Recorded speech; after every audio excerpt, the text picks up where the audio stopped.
Herkese merhaba arkadaşlar. Bugün lastiğin rotasyonu yapacağız. Arka tekerleri öne alacağız. Düzenli lastik rotasyonu lastiklerin eşit aşınmasına yardımcı olur ve kullanım ömrünü uzatır. Öncelikle aracı düz bir zemine park edin. Bijonları gevşetin ve tekerlekleri sökün. Lastikleri dikkatlice kontrol edin. Dış derinliğini, hava basıncını ve herhangi bir hasar belirtisine bakın. Şimdi arka tekerlekler ön aksa takın ve ön tekerlekleri arkaya alın.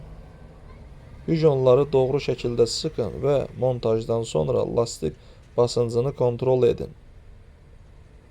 Düzenli tekerlek rotasyonu yol tutuşunu iyiləşdirir, lastik ömrünü artırır ve sürüş güvenliğini destekler.